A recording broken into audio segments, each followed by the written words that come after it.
Hi friends, Monday mini விலாக்னான்னு பார்க்கலாம் வாங்க. இன்றைக்கி வந்து கிரகப்பிரவேசம் போக போகிறோம். ஸோ அங்கே வந்து குட்டியாக ஒரு ஹோம் டூர் மாதிரி எடுத்திருக்கேன் பாருங்கள். எல்லாமே ஆல்ரெடி வந்து புக் பண்ண ஒரு இதுதான் போல் ஃப்ளாட்ஸ் எல்லாமே.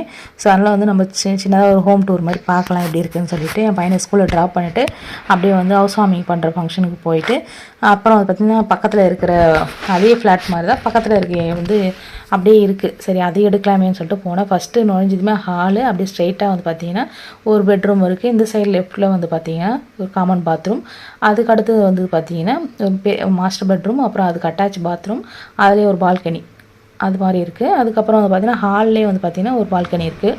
2 பால்கனி கொடுத்துருக்காங்க. சூப்பராக இருக்குது. 7th floor. வியூலாம் சூப்பராக இருக்குது. காலையில் எழுந்தோம்னா அப்படியே வந்து ரிலாக்ஸாக வந்து பார்க்கலாம், நல்லா காற்று வரும். அதுக்கப்புறம் வந்து பார்த்திங்கன்னா கொசுக்கடி இருக்குது, அது மெயினாக நினைக்கிறேன். அதுக்கப்புறம் வந்து பார்த்திங்கன்னா ட்ரிபிள் பெட்ரூம் ஒன்று எடுத்திருக்கேன். அதுவும் பாருங்கள், அது இன்னும் பெருசாக இருக்குது, செம சூப்பராக இருக்குது. இதுதான் என்ட்ரன்ஸு ட்ரிபிள் பெட்ரூம். இது பாருங்கள், இந்த மாதிரி ஒரு சின்ன ஏரியா மாதிரி இருக்குது. இதில் நம்ம ஷூ ரேக்கு அந்த மாதிரிலாம் வச்சுக்கலாம். நமக்கு தேவையான திங்ஸ் எல்லாமே உள்ளே அடைக்கணும், வெளியில் எதுவுமே வைக்காமல். இது வந்து பெரிய ஹால் பாருங்கள். அதுக்கப்புறம் பால்கனியும் பார்த்திங்கன்னா நல்லா பெருசாக சூப்பராக இருக்குது. அப்படியே வந்து பார்த்திங்கன்னா ரைட் சைடில் கிச்சனுக்கு அதுக்கப்புறம் யூட்டிலிட்டி ஏரியா மாதிரி ஒன்று வச்சுருக்காங்க. அதில் வந்து நம்ம வாஷிங் மிஷின், அப்புறம் வந்து பார்த்திங்கன்னா என்ன தேவையோ அந்த மாதிரி வச்சுக்கலாம். கொஞ்சம் தெரியாமல் மறைவாக வச்சுக்கலாம், டஸ்ட்பின் அந்த மாதிரி. அப்படியே ஸ்ட்ரைட்டாக வந்து போனோம்னா ஒரு காமன் பாத்ரூம் கொடுத்துருக்காங்க. அதுக்கு ஆப்போசிட்லேயே வந்து பார்த்திங்கன்னா ஒரு பெட்ரூம் கொடுத்துருக்காங்க. இன்னொரு பெட்ரூமில் வந்து பார்த்திங்கன்னா அட்டாச் பாத்ரூமோடு கொடுத்துருக்காங்க. அது நல்ல பெரிய பெட்ரூமு. அதுலேயும் வந்து பார்த்திங்கன்னா பால்கனி சூப்பராக இருக்குது. பார்க்கும்போதே நல்லா இருக்குது, ஆசையாக தான் இருக்குது. ஆனால் நமக்கு இந்த ஃப்ளாட்லாம் வந்து பிடிக்காது. ஏன்னா அதில் மெயின்டெனன்ஸ் அதெல்லாம் கொடுத்து வாழவே முடியாது, அந்த மாதிரி இருக்குது.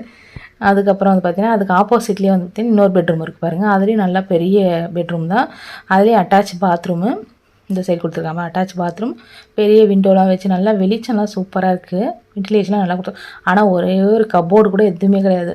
நீங்கள் வரீங்கன்னா வாங்கிட்டு வரீங்கன்னா நீங்களே எல்லாமே செட் பண்ணிக்கணும்னு நினைக்கிறேன். ஒருவேளை அவங்களே எல்லாம் பண்ணி கொடுப்பாங்கன்னு தெரியல, எனக்கு அதெல்லாம் தெரியல. அதுக்கப்புறம் வந்து இது ஒரு பெட்ரூம். இதில் எதுவுமே வந்து அட்டாச் பாத்ரூமில் காமனாக வந்து ரிலேஷன் யாருனா வந்து தங்குற மாதிரி அப்படிலாம் பெரியவங்க யாருனா இருந்தாலும் அவங்க தங்கிக்கலாம், அந்த மாதிரி கொடுத்துருக்காங்க போல். திரும்பவும் வந்து பார்த்திங்கன்னா சுற்றி பார்த்துட்டு வந்து திரும்பவும் வந்து கொஞ்ச நேரம் வந்து கிரகப்பிரவேசம் வீட்டில் இருந்துட்டு அப்புறம் வந்து பிரேக்ஃபாஸ்ட்லாம் சாப்பிட்டு ரிட்டன் கிஃப்ட் இதுதான் கொடுத்துருந்தாங்க, இந்த பாக்ஸு. அப்புறம் வந்து ஸ்வீட் கொடுத்துருந்தாங்க. இந்த வீடியோ பிடிச்சா மறக்காமல் லைக் பண்ணுங்கள், ஷேர் பண்ணுங்கள், சப்ஸ்கிரைப் பண்ணுங்கள்.